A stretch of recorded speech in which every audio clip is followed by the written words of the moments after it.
आजच्या व्हिडिओची सुरुवात एका प्रश्नापासून करतो की खालीलपैकी कुठला इन्शुरन्स घेणं भारतामध्ये कंपल्सरी आहे? Health insurance, term insurance, motor insurance, travel insurance. तर बरोबर उत्तर आहे मोटर इन्शुरन्स. तर भारतामध्ये मोटर इन्शुरन्स घेणं गरजेचं आहे. जर तुम्ही 2 व्हीलर 4 व्हीलर काही चालवत आहात तर तो इन्शुरन्स घेणं तुमच्यासाठी गरजेचं आहे. पण हेल्थ आणि टर्म इन्शुरन्स दोन्ही भारतामध्ये कंपल्सरी नाही आहे. आपण भारत सोडून बाकी देशांकडे, प्रगत देशांकडे बघितलं तर त्यांच्याकडे बरेचसे जे पॉलिसीज असतात ते स्वतः गव्हर्नमेंट प्रोव्हाइड करते. पण भारतामध्ये तसं काही नाही आहे. त्यामुळे आपल्याला स्वतःलाच या इन्शुरन्सची काळजी घेणं गरजेचं आहे. आणि यापैकीच एक इम्पॉर्टंट इन्शुरन्स म्हणजेच टर्म इन्शुरन्स, ज्याच्याबद्दल आज आपण बोलणार आहोत. पण जेव्हा टर्म इन्शुरन्स घ्यायचा असतो तेव्हा सगळ्यात आधी पहिले आपण जर ठरवलं जरी की टर्म इन्शुरन्स घ्यायचा आहे तर पहिला प्रश्न हा येतो की कवर कितीचं असलं पाहिजे. कवर काय त्याबद्दल आपण पुढे बोलूया. किती एजपर्यंतचा इन्शुरन्स घ्यायचा टर्म इन्शुरन्स, आणि कुठकुठले रायडर्स त्यासोबत घेणं गरजेचं आहे. आता रायडर्स काय असतात ते पण आपण समजून घेऊया आणि त्यातले कुठले घ्यायचे. खूप सारे रायडर्स असतात. इन्शुरन्स कंपनीज तुम्हाला जास्तीत जास्त रायडर्स चिपकवण्याचा प्रयत्न करतात. पण जर तुम्हाला हे ॲक्च्युअलमध्ये कळलं की कुठला रायडर कामाचा आणि कुठला नाही आहे तर त्यामुळे तुमचे खूप सारे पैसे वाचू शकतात. एक प्रॉपर कव्हरेज अमाऊंट आणि एक प्रॉपर एज जर तुम्ही डिसाईड केली, आणि 1-2 अशा गोष्टी मी सांगणार आहे तुम्हाला या व्हिडिओमध्ये ज्या तुमचे प्रीमियममधले पैसे आणखी वाचवू शकतात. नमस्कार, मी प्रसाद तुमचं आजच्या व्हिडिओमध्ये स्वागत करतो. आजच्या व्हिडिओचे प्रायोजक आहे डिट्टो. ही एक खूप चांगली वेबसाईट आहे जिथून तुम्ही हेल्थ किंवा टर्म इन्शुरन्स खरेदी करू शकता आणि त्यांच्यासोबत एक कॉल अरेंज करून तुम्ही त्यांचे सजेशन घेऊ शकतात. आणि सोबतच जेव्हा तुम्ही त्यांच्या थ्रू इन्शुरन्स घेता तेव्हा क्लेम सेटलमेंटमध्ये सुद्धा ते तुमची मदत करतात.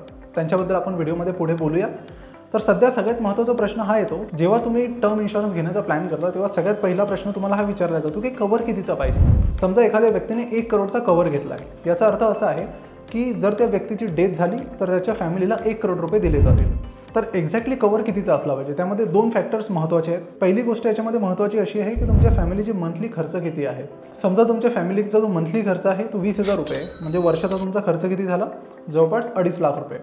आता 2.5 लाख रुपये तुमचा जर वर्षाचा खर्च आहे तर त्या हिशोबाने तुम्हाला जो तुमचा वार्षिक खर्च आहे त्याच्या 12 ते 15 पट असा तुमचा कव्हरेज असला पाहिजे. तर अशा प्रकारे जो आयडियल कव्हर तुमचा या सिच्युएशनमध्ये असला पाहिजे तो 40 लाख रुपये असला पाहिजे. पण तुमच्यावर जर लोन आणि बाकी गोष्टी असतील तर मग तुम्हाला हा जो कव्हर आहे तो वाढवावा लागेल.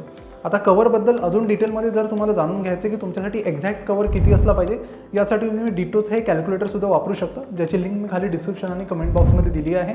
तर तिथे काही बेसिक डिटेल्स म्हणजे मंथली खर्च किती आहे आणि बाकी गोष्टी टाकून तुम्हाला हे कळेल की तुम्हाला कितीचा कव्हर घ्यायला पाहिजे. आता हे बघा, कव्हरवर मी एवढं इम्पॉर्टन्स का देतोय की एकदा जर तुम्ही कव्हर फायनल केलं मग तुम्ही चेंज नाही करू शकत. आता म्हणजे काय की एखादा जर तुम्ही 1 करोडचा टर्म इन्शुरन्स घेतला आणि त्याचं एक प्रीमियम पे करायला सुरुवात केली तुम्ही, तर मग तुम्ही ती कव्हर व्हॅल्यू चेंज नाही करू शकत की चला मी आता चालूमध्ये 1 करोडवरून 1.5 करोडचा इन्शुरन्स करतो, 2 करोडचा. तुम्ही चेंज नाही करू शकत. एकदा फायनल झालं ते झालं.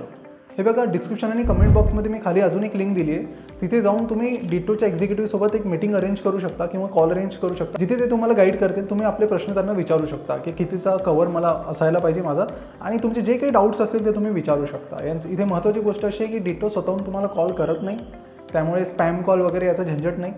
जे काही आहे इन्क्वायरीज तर तुम्हाला कॉल अरेंज करायचे, जेवढे कॉल अरेंज करायचे तुम्ही करू शकता. जे काही प्रश्न विचारायचे ते विचारू शकता आणि मग आवडल्या सगळ्या गोष्टी मग तुम्ही त्यांच्या थ्रू इन्शुरन्स घेऊ शकता. सोबतच तुम्हाला तिथे कम्पेअरही करता येतील वेगवेगळे इन्शुरन्सेस आणि त्यातला जो बेटर आहे तुमच्यासाठी तो सिलेक्टही करता येईल. आता कव्हर एकदा फायनल झालं त्यानंतर पुढचा प्रश्न आहे तो की किती वयापर्यंत. म्हणजे एखाद्या व्यक्तीने 60 वयापर्यंतचा टर्म प्लॅन घेतला आणि त्या व्यक्तीचं जर जे निधन आहे, डेथ आहे, ती 61व्या वर्षी झाली तर त्या व्यक्तीला 1ही रुपया मिळणार नाही. त्यामुळे ही अमाऊंट एज कितीपर्यंत असायला पाहिजे हेही महत्त्वाचं आहे. आता याच्यामध्ये असं आहे की जशी एज वाढत जाईल तसाचा प्रीमियम वाढत जातो. बऱ्याचदा लोक तुम्ही 50ची एज ठेवली तर प्रीमियम कमी लागेल, 55-60 केली तर अजून वाढेल, 65-70 केली तर अजून वाढेल. आता भारतामध्ये काय आहे की आयुष्य हळूहळू लोकांचं वाढत चाललं आहे. कधी काळी ते 60 होतं, आता सध्या 67-68 चालू आहे. त्यामुळे आयडियली माझ्या हिशोबाने 70 वर्षापर्यंतचं असायला पाहिजे. त्याच्यावरचा जर तुम्हाला पाहिजे असेल, एज सिलेक्ट करायचं असेल ते तुम्ही करू शकता, पण मग प्रीमियम तुमचा अजून खूप जोरात फास्ट वाढत जातो. आता बघा, असेही काही इन्शुरन्सेस आहेत, टर्म प्लॅन्स आहेत जिथे एज लिमिट तुम्ही 100 वर्षही ठेवू शकता. अशा पॉलिसीजला होल लाईफ इन्शुरन्स पॉलिसीज म्हणतात. त्या ॲक्च्युली खूप महाग असतात, त्यामुळे एक बेटर एज तुम्हाला सिलेक्ट करावं लागेल. ते आता कुठलं आहे ते तुमच्या हिशोबाने तुम्ही डिसाईड करू शकता, पण 70 हा एक आयडियल आकडा आहे सध्याच्या हिशोबाने. येणाऱ्या हिशोबाने जर विचार करता 1-2 वर्ष तुम्ही मागे पुढे करू शकता. आता एक गोष्ट तर तुम्हाला कळली की कव्हर किती असलं पाहिजे, एज किती सिलेक्ट करायची. पण इथे प्रॉब्लेम काय येतो की जसं मी तुम्हाला आधी सांगितलं की कव्हर आणि एज दोन्ही गोष्टी तुम्ही नंतर चेंज करू शकत नाही. एकदा सिलेक्ट केली तेच फायनल आहे.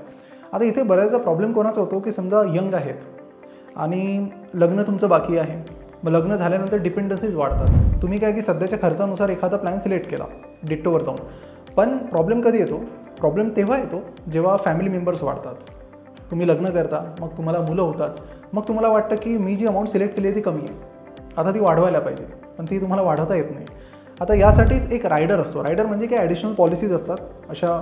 त्यांपैकीच एक इम्पॉर्टंट रायडर आहे लाईफ स्टेज बेनिफिट. हा रायडर काय करतो, जसं तुमचं लग्न होईल तेव्हा तुम्हाला ऑप्शन राहील की तुम्ही तुमची कव्हर अमाऊंट वाढवू शकता. पहिला मुलगा होईल तेव्हा अजून तुम्हाला एक ऑप्शन असतो तुमच्याकडे की तुम्ही आपली कव्हर अमाऊंट जे आहे ते परत वाढवू शकता. दुसरा मुलगा होईल तेव्हा परत तुमच्याकडे ऑप्शन असतो की तुम्ही अजून कव्हर अमाऊंट वाढवू शकता. तर माझ्या हिशोबाने जे असे लोक आहेत, ठीक आहे, ज्यांचं लग्न झालं आहे, मुलं आहेत, त्यांना काहीच प्रॉब्लेम नाही. पण जर तुमचं लग्न नाही झालं आहे, तुम्ही अनमॅरिड आहात, तर माझ्या मते तेव्हा लाईफ स्टेज बेनिफिट रायडर तुम्हाला घ्यायलाच हवा.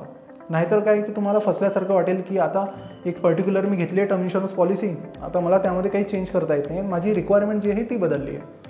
या गोष्टी अवॉइड करण्यासाठी हा रायडर तुम्ही लक्षात घ्या. अजून एक रायडर आहे ज्याबद्दल तुम्ही विचार करू शकता, म्हणजे घेणं गरजेचं आहे असं नाही. याचं नाव आहे वेवर ऑफ प्रीमियम. म्हणजे काय की आता एखादा व्यक्ती आहे जो रेग्युलरली प्रीमियम पे करत आहे त्या टर्म इन्शुरन्सचा, आणि मग अचानक त्या व्यक्तीचा ॲक्सिडेंट होतो किंवा काहीतरी होतं आणि त्यामुळे त्या व्यक्तीला डिसेबिलिटी येते, म्हणजे अपंगत्व येतं, आणि मग त्यामुळे तो व्यक्ती प्रॉपर कामाला जाऊ शकत नाही. मग हा प्रश्न येतो की मग प्रीमियम पे करणार कुठून? मग व्यक्ती हळूहळू प्रीमियम पे करणं बंद करून टाकतो आणि मग इन्शुरन्स त्याचा बंद होऊन जातो. मग तुमचा जो टर्म इन्शुरन्स प्लॅन आहे तो तिथून डिस्कंटिन्यू होऊन जातो. ही गोष्ट अवॉइड करण्यासाठी विवर ऑफ प्रीमियम हा एक रायडर आहे. यामध्ये तुम्हाला असा बेनिफिट मिळतो की जर तुम्हाला डिसेबिलिटी आली पुढे जाऊन, तर तुम्हाला प्रीमियम पे करण्याची गरज नाही, तुमचा जो इन्शुरन्स आहे तो कंटिन्यू राहील. किंवा तुम्हाला समजा क्रिटिकल इलनेस आलं, एखादा एक अशी बिमारी, भयंकर बिमारी आली कुठली, तर त्या केसमध्ये सुद्धा तुम्हाला प्रीमियम पे करण्याची गरज राहणार नाही. तुमचा जो प्रीमियम आहे तो माफ होऊन जाईल पुढे, आणि तुमची जी पॉलिसी आहे ती ज्या एजपर्यंत तुम्ही सिलेक्ट केली आहे तिथपर्यंत कंटिन्यूही राहील. त्यामुळे हा जो रायडर आहे तुम्ही विचार करू शकता की घ्यायचा नाही घ्यायचा, पण एक माहिती असणं खूप गरजेचं आहे याबद्दल. पुढचा एक रायडर आहे ज्याचं नाव आहे ॲक्सिडेंटल डेथ बेनिफिट. हे बघा, बऱ्याचदा असा संभ्रम असतो लोकांचा की टर्म इन्शुरन्समध्ये ॲक्सिडेंटल डेथ येत नाही, पण त्यामध्ये येऊन जाते. आता हा जो बेनिफिट आहे ॲक्सिडेंटल डेथ बेनिफिट, हा काय आहे की जर ज्या व्यक्तीने टर्म इन्शुरन्स घेतला आहे त्या व्यक्तीची ॲक्सिडेंटल डेथ झाली, तर त्या व्यक्तीने समजा 1 करोडचा कवर घेतला आहे, तर त्याच्यावरसुद्धा त्याला एक अमाऊंट मिळेल, 20 लाख, 25 लाख, 30 लाख, जी काही त्या रायडरमध्ये मेन्शन असेल ती अमाऊंट. तर हा एक रायडर आहे. तर हा जो रायडर आहे हा ॲक्सिडेंटल डेथच्या हिशोबाने बनवला आहे. रिसेंटली नितीन गडकरी यांनी रिसेंटली सांगितलं की आम्ही टॉप क्वालिटीचे हायवे बांधले आहेत, टॉप क्वालिटीचे रस्ते बांधतो आहे, पण ॲक्सिडेंटल रेट जो आहे रोड ॲक्सिडेंटचा तो आम्ही कमी करू शकत नाही आहे, आणि ॲक्सिडेंटल डेथची संख्याही लगातार वाढतच जाते. त्यामुळे याबद्दलही तुम्हाला माहिती असणं गरजेचं आहे. घ्यायचं नाही घ्यायचं यावर तुम्ही विचार करू शकता. आणि एक शेवटचा रायडर सांगतो, त्यानंतर मी हा व्हिडिओ संपवतो. आणि पुढच्या व्हिडिओमध्ये मी थोडं डिटेलमध्ये जाईल. हेल्थ इन्शुरन्सच्या बेसिकपासून आपण सुरुवात करूया, आणि मग हळूहळू या सिरीजमध्ये मी थोडं ॲडव्हान्समध्ये जाईल. टर्म इन्शुरन्सबद्दल मी अजून ॲडव्हान्समध्ये जाईल, हेल्थमध्ये सुद्धा मी खूप ॲडव्हान्समध्ये जाईल. हळूहळू आपण जाऊया स्टेप बाय स्टेप. तर जो शेवटचा रायडर आहे तो आहे क्रिटिकल इलनेस रायडर. आता हा रायडर काय आहे की एखाद्याला समजा क्रिटिकल इलनेस आली, की एखाद्याला एकदम भयंकर आजार झाला कुठला, तर इथे प्रॉब्लेम काय येतो की तुम्हाला तुमचं टर्म इन्शुरन्स तेव्हा मिळेल जेव्हा तुमची डेथ होईल, पण तुमचं क्रिटिकल इलनेसमुळे काय की तुम्हाला खर्च खूप वाढले आहेत. मग आता हे खर्च कव्हर करायचे कसे? तर जर तुमच्याकडे क्रिटिकल इलनेस रायडर आहे आणि जर तुम्हाला क्रिटिकल इलनेस झाली, तर इन्शुरन्स कंपनी तुम्हाला ट्रीटमेंटसाठी पैसे देईल. म्हणजे कव्हर तुमचं फॉर एक्झाम्पल 1 करोडचं आहे, तर त्यातील 50 लाख, 40 लाख, 30 लाख जेवढे काही सँक्शन झाले तेवढे अमाऊंट तुम्हाला मिळेल, जेणेकरून तुम्ही तुमच्या क्रिटिकल इलनेससाठी बेस्ट म्हणजे ऑपरेशन्स असेल किंवा बेस्ट ट्रीटमेंट असेल ती घेऊ शकाल. तर हा एक बेनिफिट तुम्हाला क्रिटिकल इलनेस रायडरमधून मिळतो. तर ओव्हरऑल या व्हिडिओमध्ये कन्क्लूड करायचं झालं तर तुम्ही एक बेटर कव्हर सिलेक्ट करा. चांगला कव्हर सिलेक्ट करण्यासाठी तुम्ही डिट्टोचं कॅल्क्युलेटर वापरू शकता. त्यामध्ये बेस्ट गोष्ट अशी आहे की इन्फ्लेशन ॲडजस्टेड तुम्हाला कव्हर मिळेल. म्हणजे काय की आज तुमचा खर्च 30,000 आहे, पण दरवर्षी महागाई वाढत जाते. त्यामुळे 10 वर्षानंतर, 20 वर्षानंतर किंवा 30 वर्षानंतर तुमचा जो खर्च आहे तो 30,000च्या हिशोबाने अमाऊंट ॲक्च्युली ती खूप मोठी होईल. आणि ह्याच गोष्टी लक्षात घेऊन तुम्हाला तिथे कॅल्क्युलेट करून मिळेल की तुम्हाला ऑन एन ॲव्हरेज किती कव्हर घ्यायला पाहिजे. त्यानंतर प्रॉपर एज तुम्ही सिलेक्ट करा. 2-3दा विचार करा, कारण एज तुम्ही बदलू शकत नाही. जर तुम्ही अनमॅरिड असाल तर लाईफ स्टेज बेनिफिट तुम्ही घेऊ शकता, आणि बाकी जे काही रायडर मी सांगितले आहेत, ॲक्सिडेंटल बेनिफिट असेल, क्रिटिकल इलनेस असेल, त्याबद्दलही तुम्ही विचार करू शकता. तर याबद्दल काही डाऊट असेल तुम्ही खाली कमेंटमध्ये मला विचारा. आणि सोबतच तुम्ही जर प्लॅन करत आहात इन्शुरन्स घ्यायचा, तर तुम्ही एकदा D2 टीमशी बोलून बघा, तुमचे जे काही प्रश्न आहेत ते विचारून बघा, ते 100% तुम्हाला हेल्प करतील आणि स्पॅम वगैरे ते बिलकुल करत नाहीत. त्यामुळे एकदा तुम्ही बोलून बघा. जर तुमचे डाऊट सॉल्व्ह झाले, तुम्हाला वाटलं की सगळं व्यवस्थित आहे, तर तुम्ही प्रोसीड करू शकता. अदरवाईज काही हरकत नाही. तर पुढच्या व्हिडिओमध्ये इन्शुरन्स रिलेटेड कुठल्या गोष्टी जाणून घ्यायला तुम्हाला आवडेल खाली कमेंट करून नक्की सांगा आणि अशाच व्हिडिओसाठी आम्हाला नक्की सबस्क्राईब करा आणि बेल आयकॉनवर सुद्धा क्लिक करा, जेणेकरून हे सगळ्या व्हिडिओंची नोटिफिकेशन तुम्हाला टाईम टू टाईम मिळत राहतील. भेटूया पुढच्या व्हिडिओमध्ये. व्हिडिओ बघितल्याबद्दल तुमचं खूप खूप धन्यवाद.